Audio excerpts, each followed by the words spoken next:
D'abord, je vais relier donc le bloc régulateur aux différents, d'abord à l'alimentation, via cette connexion-là. J'aurai besoin de la tension donc 15 volts. Évidemment, comme je l'ai expliqué la fois passée, c'est pour le fonctionnement des différents blocs que je fais donc ces liaisons-là. Voilà. Et là, j'ai relié donc le régulateur aux différents à l'alimentation que vous voyez ici. Pour la régulation, je veux, donc d'abord, on fixe d'abord ce qu'on cherche. Ce que nous désirons, c'est, on désire que la sortie du système qui est, donc nous avons la mesure ici avec un capteur de vitesse, qui donne ici sous forme de tension.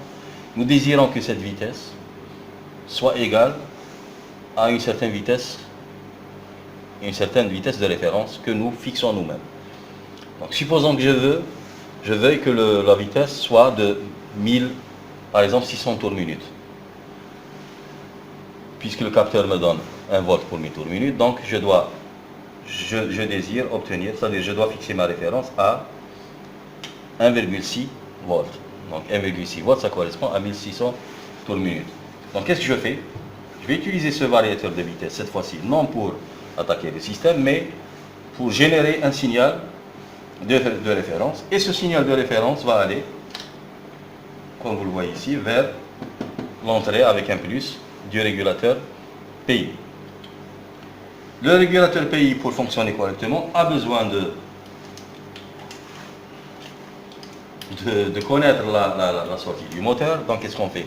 Donc, nous allons ramener, je vais prendre un câble plus grand, nous allons ramener la sortie du moteur vers la deuxième, avec un signe moins, entrée du régulateur PID. Maintenant, il suffit juste de récolter donc le signal de commande qui est généré donc par le régulateur, qui va aller vers le système ampli moteur. Donc c'est ça notre système. Et vous avez donc la boucle qui est faite. Normalement, ceci nous permet d'obtenir Y, vous voyez ici, la sortie du moteur. On désire qu'elle soit égale au signal de référence. On peut commencer déjà par mesurer, juste pour voir. Je vais donc prendre la mesure donc, du signal de sortie que vous voyez ici, c'est le même point, vers le multimètre. Donc ça c'est pour la tension, je vais utiliser un tensiomètre. Et là, je vais prendre un câble pour la masse. Donc, je vais le mettre, voilà, ici. Et là, vous avez aussi la charge ici qui est branchée. J'ai une lampe qui va s'allumer normalement. J'ai désactivé les deux autres. Là, je fixe. Donc ici, pour pouvoir fixer d'abord, je vais d'abord, au lieu de mesurer la sortie, je vais d'abord mesurer le signal de référence. Voilà, pour fixer donc le signal de référence. Là, on voit ici, donc je vais mettre par exemple, je vais allumer et je vais envoyer une référence. Donc je vais fixer, comme vous le voyez ici, je vais fixer par exemple à 1, bon, il y aura une petite erreur certainement. Donc vous avez 1,6 volts. Voilà. Maintenant, je vais vérifier est-ce que le signal sorti correspond à 1,6 volts. Donc je vais enlever ça et je vais le mettre pour mesurer le signal de sortie. Et là, vous voyez donc, approximativement, c'est la même chose. Donc le signal de sortie est égal au signal de référence. Je peux augmenter la charge. Vous voyez une petite baisse de la vitesse, mais à la fin, ça va remonter à 1600 tours minute. On peut aussi fixer la référence, par exemple, à 1 volt. Je vais baisser jusqu'à 1 volt. Là, il y a un régime transitoire avant que ça revienne à 1 volt, c'est-à-dire à 1000 tours minute. La même chose, on va utiliser comme la fois passée, une carte d'acquisition de données pour mieux voir donc les différents signaux donc à temps réel, et surtout voir le signal entièrement, c'est-à-dire pouvoir voir le régime transitoire. Donc je vais éteindre le moteur et nous allons continuer en utilisant les cartes d'acquisition de données.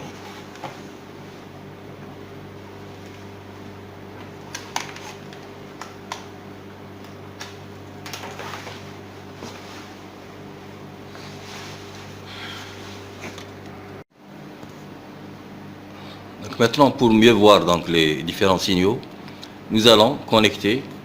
Nous avons donc ici 3 signaux à visualiser. Le signal de référence, vous avez ici, nous allons le montrer. Vous avez donc le signal de référence ici. Vous avez le signal de sortie, bon, ce point-là qui est exactement le même. Donc c'est celui-là, c'est ce point, donc c'est ce qui revient ici vers le régulateur PID. Donc c'est le signal de sortie. Et vous avez aussi un signal aussi qui serait intéressant d'observer, c'est le signal qui est généré par le régulateur, le bloc régulateur, qui va vers le système, c'est le signal de commande. Bon, il passe évidemment par l'organe de commande qui est l'ampli de puissance, qui va aller vers le moteur. Donc, pour cela, nous allons utiliser, on a déjà vu la fois passée comment les utiliser. Nous avons 2 cartes d'acquisition de données. Nous allons d'abord alimenter cette carte. Donc, nous avons un câble d'alimentation ici. Voilà. Nous avons donc un adaptateur. Donc pour qu'il faut brancher. Voilà, donc les cartes sont alimentées. N'oubliez pas que cette carte-là a un câble USB qui va vers le PC. Et là, nous allons lancer le logiciel donc, qui permet de gérer ces cartes-là. Donc, ce logiciel s'appelle, voilà, c'est le Cassilab. Voilà.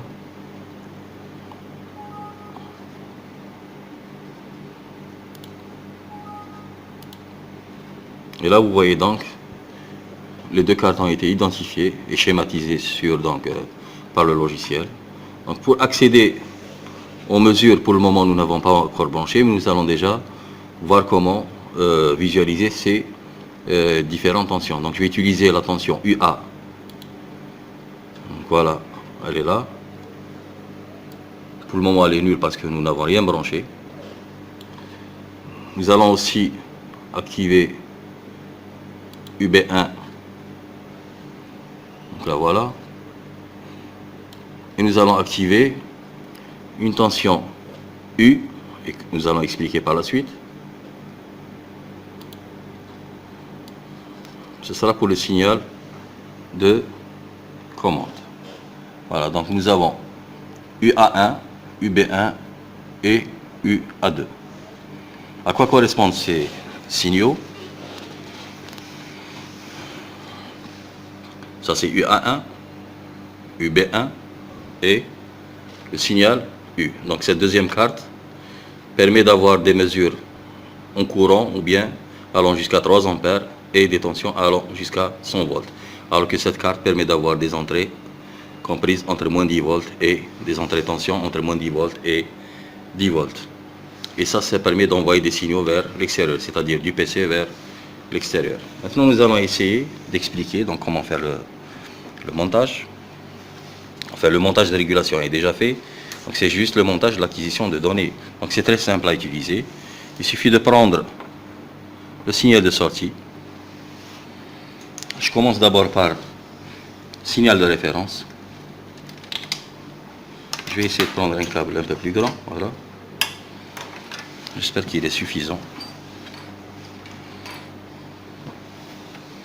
Donc ça va être UA1. Je ne sais pas s'il va suffire ou non. C'est bon.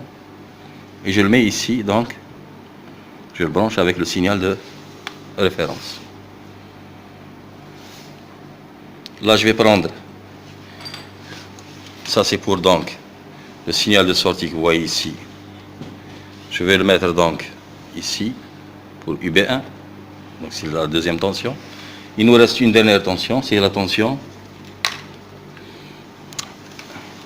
qui correspond au signal de commande que je vais brancher avec la deuxième. Je vais essayer de la rapprocher un peu. Non, le câble est petit. Je vais trouver un autre câble plus important, plus grand. Voilà. Donc je prends un câble suffisamment grand et je branche avec la tension. Et là, j'ai ma tension de référence. Bon, je peux mettre ça aussi en bas, voilà. Et là, donc, nous avons les 3 signaux branchés vers la carte. Maintenant, je vais prendre une image globale donc, du système et je vais expliquer à peu près comment va se faire la régulation. Donc, j'ai un signal de référence qui est comparé à la sortie du système, qui passe par un régulateur PI, qui génère un signal de commande U, qui attaque donc le système.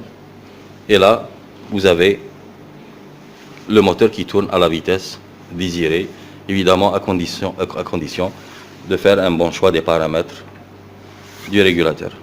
Maintenant, pour voir donc les différents signaux donc dans le PC, nous allons expliquer ça donc avec un certain nombre d'essais. Donc je vais maintenant utiliser, pour une meilleure compréhension, donc je vais essayer d'utiliser une capture d'écran pour pouvoir visualiser les différents signaux. Je peux déjà commencer par, donc ici, faire juste un petit essai. Donc je fixe ma référence par exemple à 2 volts, ce qui correspond approximativement à 2000 tours minute. Et là je vais fermer l'interrupteur, mais avant de fermer l'interrupteur, je reviens donc à mon logiciel.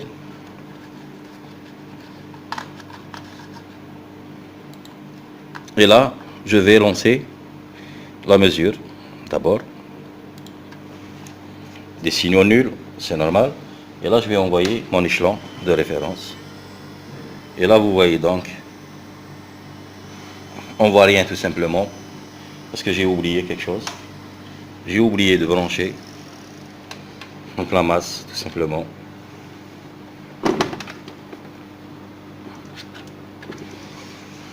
La masse de la carte. Il faut la brancher donc à la masse de la maquette. La même chose pour la deuxième carte.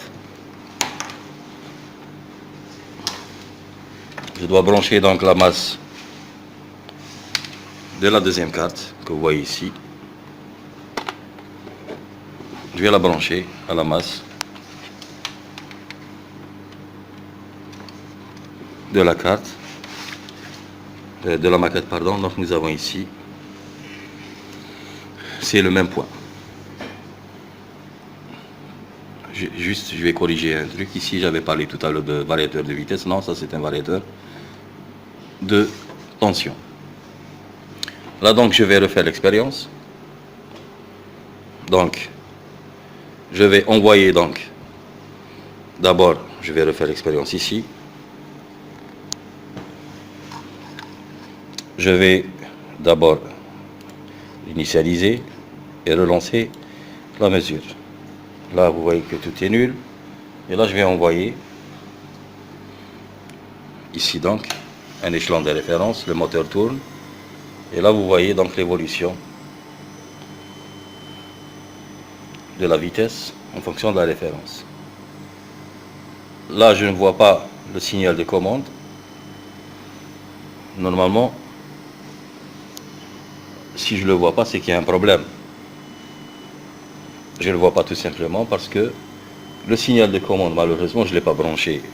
On voit bien qu'ici, UB1 et UA1 sont les mêmes.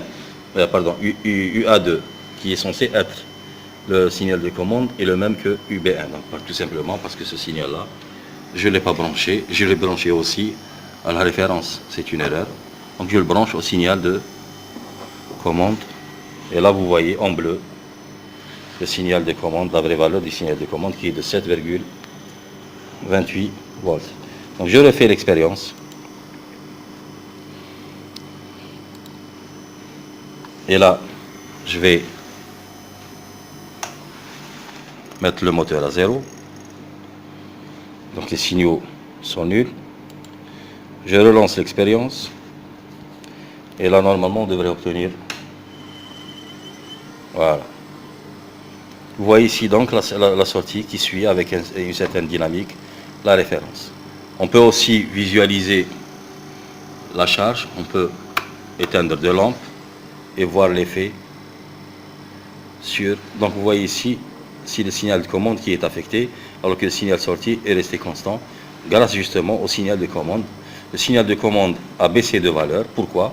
Parce que tout simplement, la charge a diminué, donc pour maintenir la vitesse, sinon la vitesse va augmenter. On va essayer de mieux expliquer ça donc avec une capture d'écran.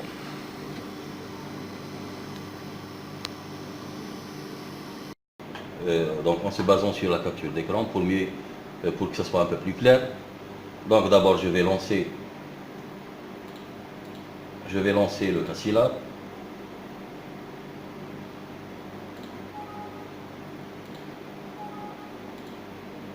Et là je vais donc choisir tension UA1, UB1 et la tension U pour la deuxième carte. Je ferme ça. Donc vous avez UA1 tel que nous l'avons branché qui correspond donc au signal de référence. UB1 signal de sortie, c'est la vitesse, et UA2 c'est le signal de commande. Je vais d'abord ici changer nous n'avons pas besoin de tension négative. Nous allons prendre par exemple entre moins 0 et on va utiliser comme maximum pour le signal de commande 8 volts. Voilà. Pour mieux visualiser donc les différents signaux. Voilà, donc j'ai allongé donc l'échelle. Et là maintenant je vais lancer la mesure. En même temps, je lance la mesure. Juste après, je lance mon échelon de référence. Vous voyez la référence ici qui est égale approximativement donc à 2 volts, 1,92 volts. Et là, vous voyez donc le signal sorti qui suit la référence. C'est ce que vous voyez en bleu, c'est le signal de commande. Nous n'avons pas parlé, bon, rapidement, je vais expliquer donc l'effet de la perturbation. Je vais allumer deux lampes supplémentaires. Et là, je vais expliquer. Vous voyez ici donc l'évolution. Bon, je vais mettre ces tensions-là, je vais les mettre en bas. Voilà. Et là, pour expliquer, vous voyez donc l'évolution lorsque j'ai augmenté la charge, c'est le signal de commande qui a augmenté sa valeur, alors que la vitesse, nous avons une petite durée là pour la perturbation, mais elle est rapidement compensée. Donc je baisse la charge. S'il n'y avait pas de régulateur, en baissant la charge, la vitesse va augmenter. C'est ce que vous voyez ici. La vitesse a légèrement augmenté. Mais le régulateur, il a réajusté le signal de commande. Donc il a baissé la valeur du signal de commande pour obtenir une vitesse constante. Donc le but du choix des paramètres du régulateur, c'est de trouver les bons paramètres, c'est-à-dire pour que la réponse soit rapide et en évitant les différentes oscillations. Donc au niveau du signal de commande, si le signal de commande aussi, ça veut dire que nous avons une commande instable, qui se rapproche de l'instabilité. Si on prend les valeurs donc je vais refaire l'expérience. Si je prends les valeurs actuelles du pays, donc je vais les voir ici. J'ai pour le KP, j'ai la valeur 0,7 et pour le TIG 0,1 fois 0,7, ça fait 0,07. Les réactions dérivées, je ne l'utilise pas. Donc si je veux utiliser un KP, enfin les paramètres qu'on a trouvés en simulation, donc je dois mettre pour le KP, je vais augmenter, ça va être 1 fois 5, correspond à 5. Et pour la valeur de l'action intégrale, nous l'avons trouvé égale à 20. Mais comme il ne s'agit pas des mêmes valeurs, c'est-à-dire l'action intégrale utilisée en TP correspondait à 1 sur I fois P. Alors que ce n'est pas la même formule qu'utilisée avec ce régulateur. Avec ce régulateur, la formule utilisée c'est 1 sur, alors, 1 sur I fois P. C'est-à-dire 1 que divise en bas, donc vous allez trouver le TI fois le P. Alors qu'en simulation, c'était I fois 1 sur P. Donc là, je dois prendre la valeur inverse de I, ce qui correspond donc 1 sur 20 à 0,05. Je vais mettre donc 0,05. Voilà. Et je refais l'expérience. Bon, je fais la même chose donc. Je relance la mesure et j'envoie mon échelle. Voilà, donc vous voyez bien, vous avez donc une réponse, enfin assez rapide mais oscillatoire. On peut, si on veut diminuer ces oscillations, nous n'avons qu'à, vous voyez quelques oscillations.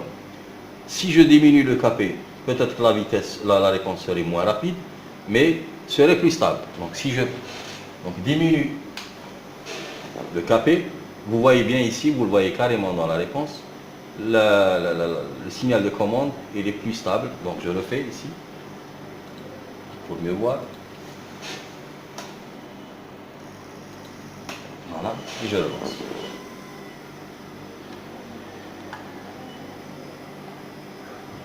Voilà, on voit bien qu'il y a moins d'oscillation au niveau du signal de commande.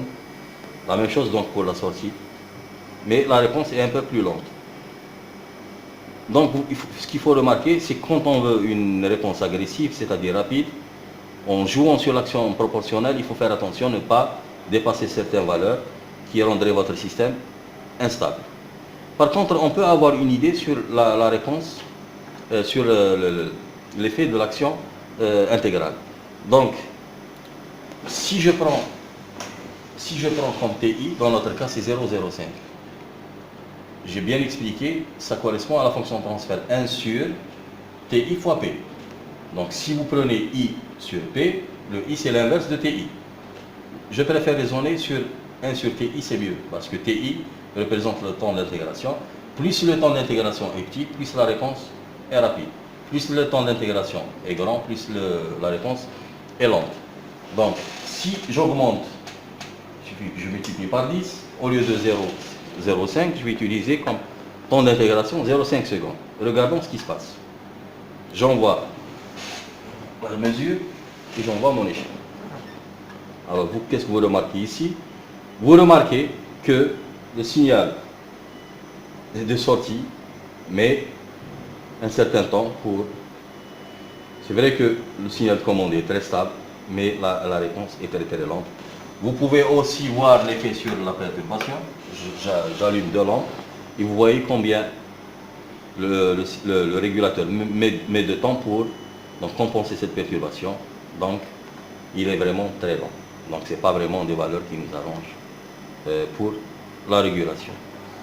Donc on essaye de trouver, à chaque fois on essaye de trouver une réponse qui soit donc en même temps rapide et robuste, c'est-à-dire stable. Il ne faudrait pas qu'il y ait d'oscillations. Les oscillations, vous pouvez les observer donc, en visualisant soit le signal de commande que vous voyez ici en bleu, soit la réponse du système. Donc pour une étude détaillée donc, du PID, nous allons peut-être prévoir une autre séance pour ne parler que du PID. Parce que là, ce que j'ai essayé de faire aujourd'hui, c'était juste un rappel concernant la régulation analogique. Vous voyez bien ici que nous avons utilisé un régulateur analogique et expliquer donc le rôle de certains paramètres de ce régulateur. Et j'ai expliqué surtout le rôle des paramètres les plus importants, à savoir l'action proportionnelle et surtout l'action intégrale. Car l'action intégrale, c'est elle justement qui permet d'annuler l'écart en régime établi. Ce qui est sûr, si votre système est stable, la présence d'un intégrateur dans votre régulateur vous permet d'annuler l'écart, c'est-à-dire quels que soient les paramètres, l'essentiel que le système soit stable. Mais le problème, ce n'est pas de dire est-ce que l'écart va s'annuler en régime établi, mais comment il va s'annuler cet écart-là. Est-ce qu'il va s'annuler lentement, rapidement, et au prix de quoi? Est-ce qu'il s'annule rapidement, mais avec un signal de commande oscillatoire, ou bien même une réponse oscillatoire, ce qui n'est pas bon pour donc, notre commande, pour notre système aussi. Donc nous allons prévoir une séance où nous allons prévoir donc une séance où nous allons utiliser un régulateur PI, mais cette fois-ci un régulateur PI spécial. Ce régulateur va être utilisé grâce, on va le créer grâce à un calculateur, c'est-à-dire grâce à un programme. Nous allons donc utiliser un PI analogique par ordinateur. Bon, ça paraît un peu illogique, mais vous allez voir qu'un ordinateur peut jouer le rôle d'un régulateur analogique, et on expliquera ça par la suite.